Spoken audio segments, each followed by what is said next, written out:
Assalamualaikum warahmatullahi wabarakatuh. Tabik pun. Kali ini mata kuliah manajemen hidupan liar akan membahas tentang alien spesies atau spesies asing ya, yang berkaitan dengan satwa liar. Spesies tumbuhan tumbuhan asing berkaitan dengan satwa liar itu seperti apa. Ini kadang-kadang masalah ini menjadi penting ya, karena alien spesies ini menginvasi luas perkembangannya dan perkembangbiakannya pun cepat gitu, dan mengancam pada pakan dari satwa liar. Misalnya kita sebut ada 3, yang pertama mantangan, yang kedua akasia, yang ketiga mahoni. Spesies ini menjadi problem dalam pengelolaan taman nasional, menutup permukaan tanah secara cepat itu. Mantangan di Taman Nasional Bukit Barisan menjadi gangguan terhadap ekosistem dan tentunya pada satwa liar. Mantangan ini berkembang sangat cepat ya, dan dia bisa melilit atau merambat sampai dengan ketinggian 20 meter atau menyebar sampai tebal menutupi permukaan tanah, dan tentunya tumbuhan yang ada di sana pun bisa mati itu.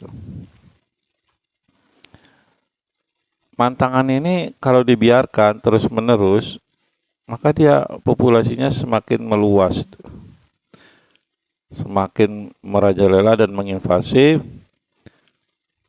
area Taman Nasional Bukit Barisan Selatan, dan menjadi susah untuk diberantas itu. Nah,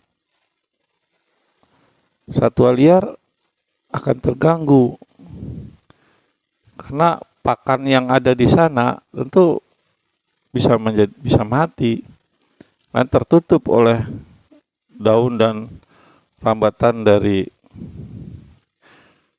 dari cabang-cabangnya itu. Nah, bagaimana caranya kita mengatasi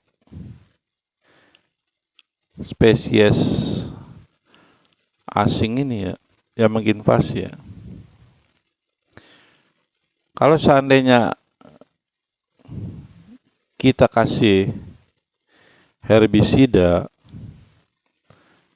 itu akan mengganggu ekosistem juga, karena herbisida kan beracun gitu,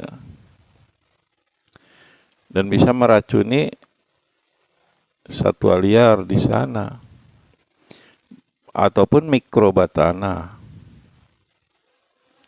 Nah, kalau seandainya herbisida secara organik, nah itu perlu dipertimbangkan. Herbisida secara organik sehingga mantangan itu bisa berkurang. Yang kedua, dengan cara pelibatan masyarakat, memanfaatkan mantangan ini menjadi produk-produk yang bisa bernilai ekonomi. Nah, itu perlu ada uji coba atau penelitian. Misalnya dibuat menjadi pupuk organik cair dari daun mantangan itu. Populasinya banyak, tentu bisa bermanfaat dan menghasilkan banyak pupuk cair. Itu bagaimana caranya? Kemudian bisa juga untuk serat dari mantangan itu. Nah, serat-serat ini bisa digunakan untuk produksi alat-alat rumah tangga ya, seperti keset atau sikat atau tikar atau tali. Nah, itu perlu ada pelatihan ke arah sana. Jadi secara tidak langsung masyarakat kan bisa mengambil, memanen mantangan tersebut untuk dimanfaatkan. Nah, lama-lama juga bisa habis, dimanfaatkan terus kan oleh masyarakat. Kalau mau membudidayakan mantangan suatu saat nanti, ya berarti di luar dari Taman Nasional atau di zona penyangga. Nah, spesies lainnya adalah mahoni. Tumbuhan mahoni ini itu mengeluarkan alelopati di akarnya, sehingga tumbuhan yang berada di bawah naungan tajuk mahoni itu tidak bisa hidup. Nah, studi kasusnya itu bisa kita lihat di Taman Nasional Waikambas. Mahoni dulu digunakan untuk reboisasi. Pemilihan ini keliru karena mahoni sekarang menjadi tumbuhan asing yang merajalela di dalam kawasan. Nah, sudah menjadi besar pepohonannya dengan diameter sampai 1 meter dan anakannya pun banyak sekali. Ini untuk diberantas juga susah. Dengan menggunakan herbisida tidak mungkin. Kalau ditebang pohonnya pun tidak mungkin karena berada di dalam zona inti ataupun berada di dalam zona rimba. Nah, kekeliruan atau salah perencanaan sejak awal inilah menjadi susah ketika spesies asing ini sudah berkembang luas. Menjadi pelajaran buat para pengelola untuk menentukan rehabilitasi jenis tanaman apa yang harus kita kelola. Bukan dengan cara mudah dan murah untuk merehabilitasi lahan di dalam kawasan yang terlanjur sudah rusak. Harus ada pertimbangan, yaitu kita menggunakan spesies yang asli dari kawasan. Kalau sudah berkembang luas, tentu ini menjadi ancaman untuk spesies lain yang menjadi pakan satwa liar. Kan begitu. Nah, spesies yang biasa memakan satwa liar yang biasa makan tumbuhan yang berada di permukaan tanah tidak bisa hidup, sehingga berkurang pakan satwa liar.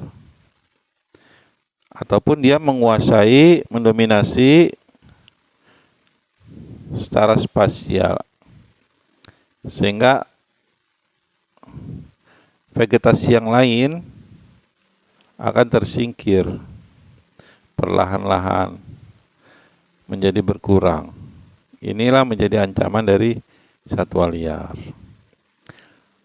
Ada juga spesies asing yang berbahaya kalau masuk dan berkembang di dalam kawasan hutan, seperti akasia. Ini harus segera diantisipasi atau diatasi, karena kalau tidak, ini mengundang terjadinya kebakaran hutan akasia itu.